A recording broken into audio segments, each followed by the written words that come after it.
AllBall TV. They scared, but I'm not. They don't like comentario. Y suscribe. It's funny you say that about Golden State because in 2015, that season, Charles was on TV all year saying, Golden State ain't no jump shooting team going to championship, and he will pick against them all the time. So what I say that to say, a lot of these dudes, especially these older dudes, they're used to things being a certain way. And when things go against what they're used to, they're like, I don't know. So they're going to be hesitant. Like, they've seen the Knicks. Like, listen, Charles played in the 90s. He played in the 90s. He knew what time it was this team. Shaq played in the 90s. He knew what time it was with those Knicks, right? Kenny played in the 90s. Yes, he was on the Houston Rockets team, so he can go to hell. But, like, he knew what time it was. But, listen, I don't care if they choose us or not. I don't care if they pick us or not, but I just had to jump in because, I remember when you said Charles Barkley and you said the Warriors, because now what they're doing to the Warriors now, I tell people all the time, the Warriors used to be the Knicks. The Warriors were worse than the Knicks. No, I ain't never met a Golden State Warrior fan. I grew up in New York. I never met a Golden State Warrior fan. Sean, it's nasty. Sean, I tell people all the time, that fan base, y'all started watching basketball in 2015. That's when you started watching hoops. Bingo. Like, don't tell me that you were a Latrell Sprewell fan from Golden State. You don't even know that Golden State drafted Chris Webber. Like, there's stuff about the Warriors that these niggas don't know, but want to tell me that they're Run TMC fans. Go to hell. No, go to hell. 2015 is when you became a fan. Cut it out. Hold on, Sean Fish right in because AllBall, Flea, and Shaw, y'all be sending people to hell every other 5 minutes. This is crazy. Son, it's great. Like the Warriors, listen, y'all. I assume y'all grew up in New York. I can hear the accents. Y'all grew up in New York. Right. You remember when we were like, okay, I'm a little. I don't know how old you are. I'm 43. I started watching Knicks in '92. I was 11, and I became a Knicks fan because I was like on my way to school on the school bus. There'll be arguments about Knicks and Bulls. And I was like, yo, we live in New York. Why are y'all Bulls fans? This don't make no sense. And I knew hella Bulls fans as a kid. And again, I'm from New York. I wasn't traveling all over the country. The Bulls fans I knew was from the Bronx and Manhattan and Queens and Brooklyn. Now when I meet a Bulls fan, they from Chicago. That's the Warriors or the new Bulls. When's the last time you met a Bulls fan from outside Chicago? Think about it. They all get and when Steph is gone, right back. You got shout out to Dom Drop. I always tell that to Dom all the time. So I said, yo, the same thing happened with Golden State happened with the Bulls, and the same story you had. I said I was on a school bus, I was on a regular bus. All these Bulls fans, they're extinct. Where they go? They were Jordan fans. My man, shout out to Joe Rose. This guy went from a Bulls fan, Michael Jordan fan, then he was a Dirk fan, Dallas fan. I said, what? Where's your team? They don't do that, and that's why they don't like us because we love our team. Well, listen, Sean with a W just brought up some memories. So I'm 46, right? So I remember we had no choice. My neighborhood, you had to be a Knicks fan or you get your ass kicked. You ain't arguing on the block. You a Boston Celtics fan over Chicago. Now, a lot of people was Michael Jordan fans. We ain't give a damn about Chicago. But you make a great point. There were Knicks fans that were Michael Jordan fans. Let me just say, I just wanted to say that real quick. Like you listen, you looking at one to the point where, like I said, that Come Fly With Me VCR tape. Listen, I'm 5'8". I ain't nowhere near 6'6". I watched that and said I could be Mike. Like, you get what I'm saying? But the fact of the matter is, man, the Knicks, we are a real fan base. And we really love our team. We love our city. And that was a great point. And we up here compared what we're doing now to the Golden State Warriors. Not saying we can win 4 chips and go six times to the finals, 7 times to the finals, but we just have to be patient. Golden State was patient. It was rumblings about Steph Curry and should we get rid of him? Should we keep him? And they was patient. They worked through the draft, made some moves, and then boom, they blew up like wildfire. We have an opportunity to do the same thing. I just hope our fan base, let's be patient. You talk to a person that's very impatient. I want to win tomorrow. You know what I'm saying? But, you know, I just hope we be patient and understand if we don't win it this year, we can't just all of a sudden blow it up. No, this thing is going to take some time. Like I said, I said this before the cat trade, and my brothers can agree. I said, I give us 3 years. 3 years, we will win a championship. And I'm going to say this, and I've been saying this.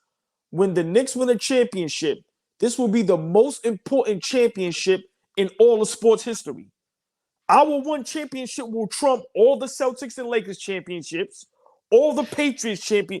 We will trump every championship with one. That's how important it is for the city of New York, as far as blue and orange, the Knicks, to win a championship. And we coming, baby. Pause.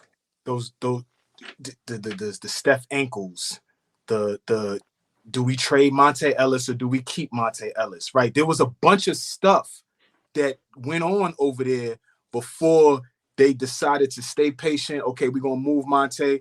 We're gonna work on Steph's body. We're gonna get him to where he's stronger. What I was telling you the other day about Chet, Fabian, his base being stronger. We had to get Steph's base stronger to be able to shoot the way that he shoots now, right?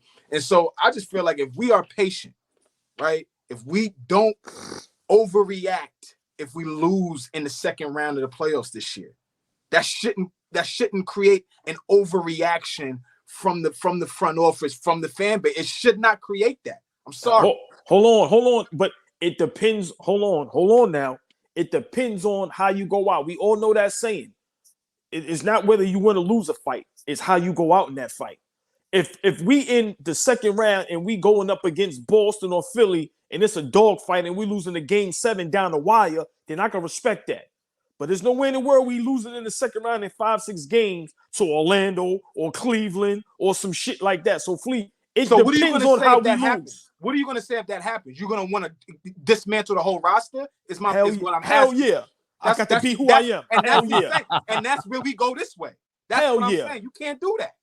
We have a 4-year window. The window is 4 years because if you look at the way the contracts are set up and when people are eligible, because basically Bridges, the way it works out is that basically Bridges is extension eligible. He's a free agent after like 2 years.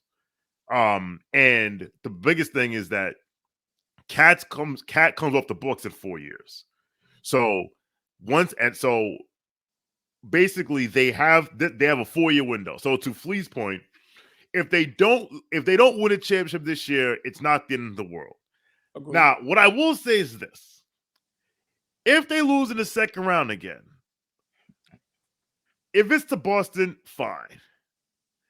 If it's to anyone else and we're fully healthy, because you have to remember, it's not that the Knicks have lost in the second round the last 2 years, is that they lost to an 8 and a 6. Now, granted, there are circumstances. There are circumstances. Obviously, last year we had no one left.